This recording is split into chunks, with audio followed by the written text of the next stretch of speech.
রাস্তা আছে কিন্তু চলাচলের উপায় নেই, কোথাও হাঁটু সমান কাদা, কোথাও আবার বড় বড় গর্ত।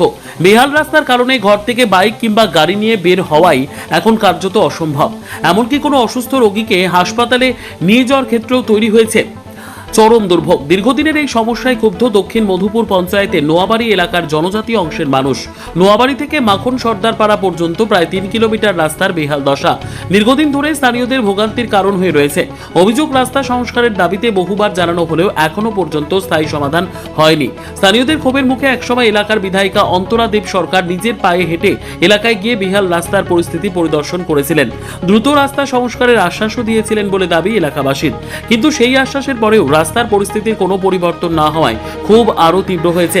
শনিবার ক্ষুব্ধ এলাকার মানুষজন বেহাল রাস্তার ওপর দাঁড়িয়ে সরাসরি হুঁশিয়ারি দেন। তাদের বক্তব্য, অতি দ্রুত রাস্তা সংস্কারের কাজ শুরু না হলে আগরতলা, কমলাসাগর, মধুপুর মূল সড়কের অবরোধে বসবেন তারা। শুধু কথাই নয়, প্রয়োজনে প্রায় 500 পরিবারকে সঙ্গে নিয়ে রাস্তায় নেমে আন্দোলনে যাওয়ারও হুঁশিয়ারি দিয়েছেন স্থানীয়রা।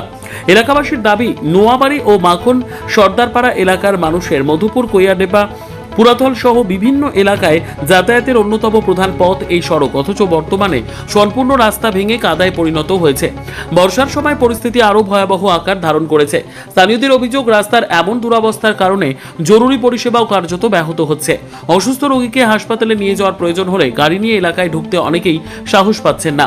ফলে সময় মতো চিকিৎসা পরিষেবা পাওয়া নিয়েও তৈরি হয়েছে আশঙ্কা। ক্ষুব্ধ এলাকাবাসীর বক্তব্য, আমরা বিধায়িকার কাছে কিছুই চাই না, শুধু আমাদের রাস্তাটি সংস্কার করে দিন। তাদের প্রশ্ন, গোটা রাজ্যে উন্নয়নের কথা বলা হলেও নোয়াবাড়ি, মাখন সর্দারপাড়া এলাকায় এ কেমন উন্নয়নের চিত্র? এখনো যদি দ্রুত রাস্তা সংস্কারের উদ্যোগ না নেওয়া হয়, তাহলে আগামী দিনে বৃহত্তর আন্দোলনের পথে যাওয়ার হুঁশিয়ারি দিয়েছেন এলাকাবাসী। প্রায় 500 পরিবারের মানুষ রাস্তায় বসে পড়বেন বলেও স্পষ্ট জানিয়ে দিয়েছেন তারা। এখন দেখার বিষয়, ক্ষুব্ধ মানুষের এই হুঁশিয়ারি বিধায়িকা ও সংশ্লিষ্ট দপ্তরের নজরে কত দ্রুত আসে এবং কবে শুরু হয় বহু প্রতীক্ষিত নোয়াবাড়ি মাখন সর্দারপাড়া সড়কের সংস্কারের কাজ। রাস্তার সমস্যা, রাস্তা ভাঙা রয়েছে, এরপর দিয়ে যাইতে যাইতে অসুবিধারও, রুগী লইয়া যাইতে অসুবিধারও। এরপর দিয়া আমরা যদি বাজার টাজার গেলে গাড়ি ফোন করলে গাড়ি করে রাস্তা ভাঙা আইতে পারত না। সবাই এমএলএ আয়া দেখে গেছে। এরপর দিয়ে আমরা খাতার মানে লেখেও নিছে, সবাই নাম টাম লেখে নিছে। এরপর দিয়া এলাকাটার নাম কি? নোয়াবাড়ি। এখন তোমরা কি চাও? আমরা চাই, আমরা রাস্তাটা যদি ঠিক করে না দেয়, আমরা সবাই রাস্তাটা ব্লক করব।